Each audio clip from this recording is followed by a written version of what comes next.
Well,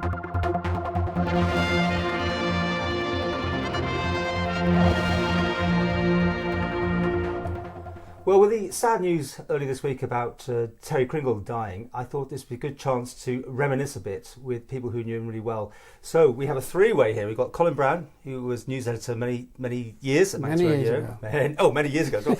And by magic, from somewhere down south of England still, but in the middle of moving, that's another story. So there might be removal men behind her at any second.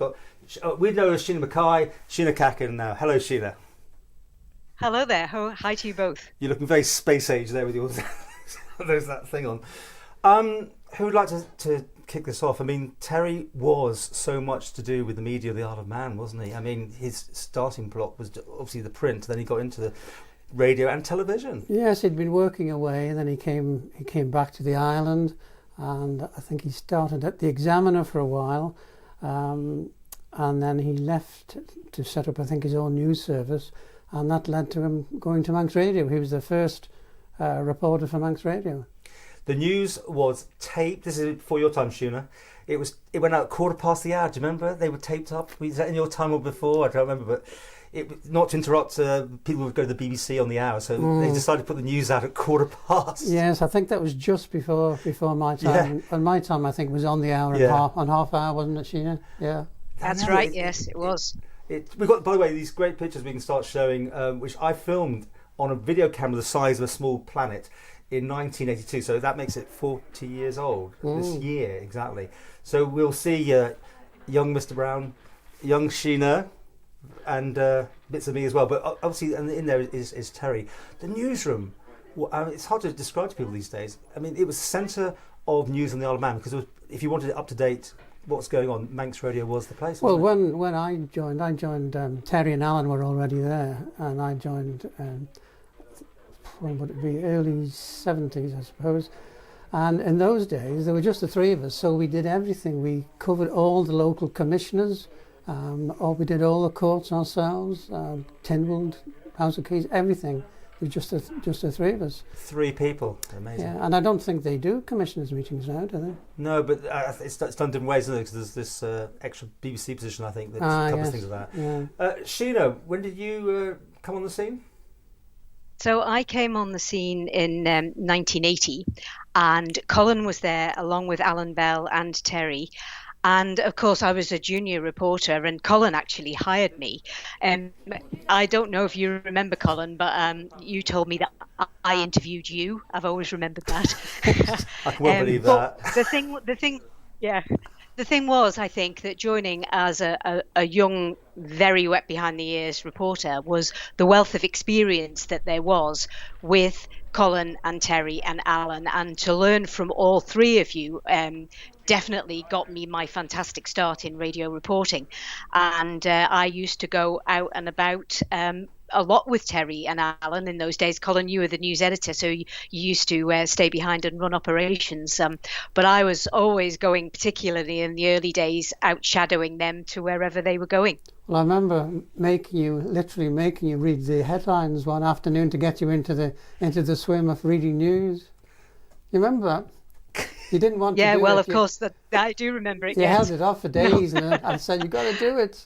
And then I was always helpful there, making your IRN carts up. The news inserts were coming from IRN, and I had to sit there between 9 and 1 o'clock, because News at 1 was this major programme, wasn't it? Yeah. And we had to put all these different things on these cartridges, and then record you as well, doing your inserts as well. It was a huge operation, I suppose, in those days. Way advanced, I suppose, compared with what you get these days. But it's all just done by buttons, isn't it? Well, I think in the early days when Alan and Terry were there, they just did scripts for bulletins. I don't think they read them. Occasionally they did, but generally speaking, they didn't actually read them. And when I joined, we introduced an early morning shift where we had the news live with just the three of us. So it meant that at lunchtime, the early person had been off, he would go, so there was just then two of us left. And if one person was, say, in Tynwald, it just meant there was one in the office to cover whatever happened. And I remember one incident when whoever had been on the early shift and somebody was out covering another story, and I was doing the Royal Manx show from Ramsey. And I had to get back in time to read the 5 o'clock bulletin because there was nobody else there. And I was coming back from Ramsey, and I was getting caught up in all the farm implements which were travelling back from the show field. And I got to the station about literally 2 minutes to spare. Otherwise, there'd have been no news that time. And upstairs with the presenters, you didn't know that there was downstairs. You just went hello and hope for the best, and you'd go into the news cycle. That's right. Back to Terry. Terry had a typewriter, and always was going to stay on a typewriter. And I think it was to literally his dying days. I think I don't think he ever got a computer, did he?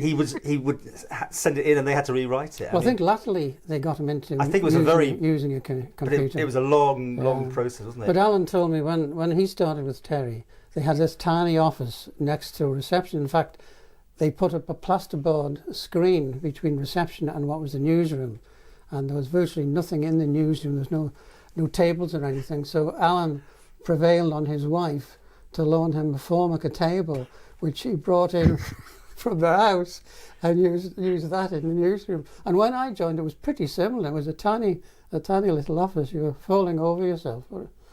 Great fun. It was. And Terry, as I said, was doing all the media. I mean, he bought a television correspondent, part-time with John Gaggs, and still doing the radio and doing network stuff for national papers and doing that sort of thing. Yeah, well, I think one of Terry's biggest stories in the island was the Sunderland fire. He was reporting that for Manx Radio, and I was doing it for the Examiner. So we were in constant touch with each other. And 2 other big stories which Terry did when I was there. He went to Strasbourg to cover the Court of Human Rights when the Isle of Man was taken before the court through the UK government. That's right. And he reported for Independent Radio News as well.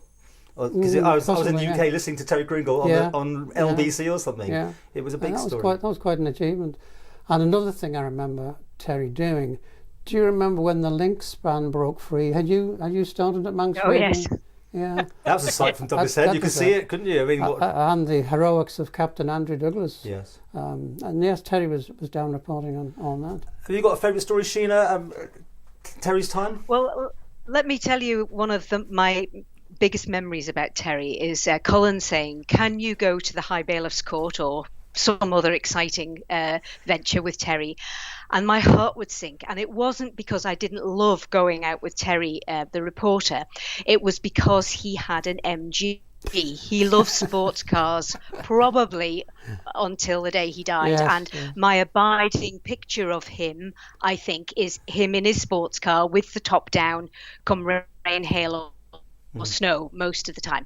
So Terry we'd go off in this MG, and I would have to squeeze into the passenger seat of the MG. And then when we would get to the courthouse, which is where the old police station used to be, on the corner of Athol Street, where the courthouse pub is now, Terry would often park the MG facing up the hill. That was probably illegal, but Terry wouldn't care. And then you had to struggle out of the MG on Police Station Hill. And I have to say, it was never a very ladylike experience.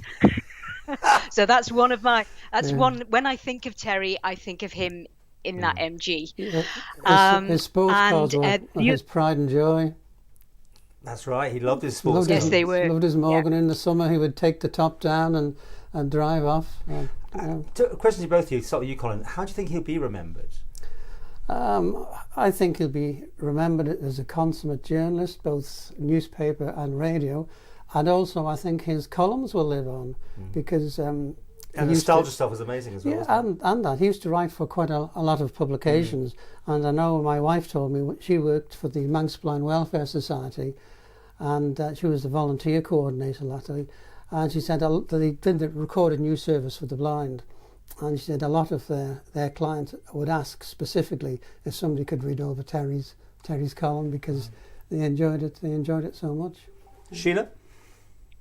I think apart from being able to cover the hard news that we've spoken about, and there were many times that Terry was involved in some of the biggest stories the Isle of Man has ever seen, but he also had that ability to write entire funny columns about very mundane aspects of daily life.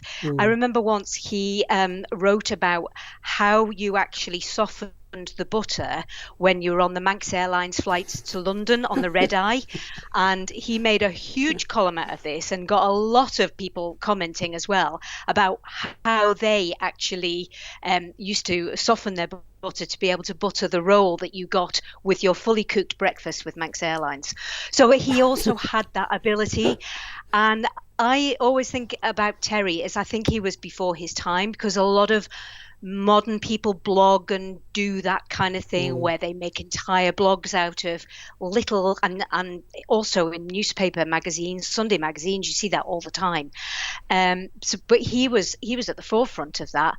And the other thing I've always thought about Terry is that really he should have been reading the 6 o'clock news on the BBC, because I think he had the face for it. I think he had the voice for it, and the journalistic ability for it. So he was before his time, really. I mean, I was thinking we all woke up to him for many years doing the Kringle file. You know, that was his daily dose, like the butter thing. That would be the sort of thing he could turn his hand to any sort of little thing and turn it into a 3-minute epic sort of make laugh out loud sort of moment. I think there were two things that one thing that Terry and I had in common.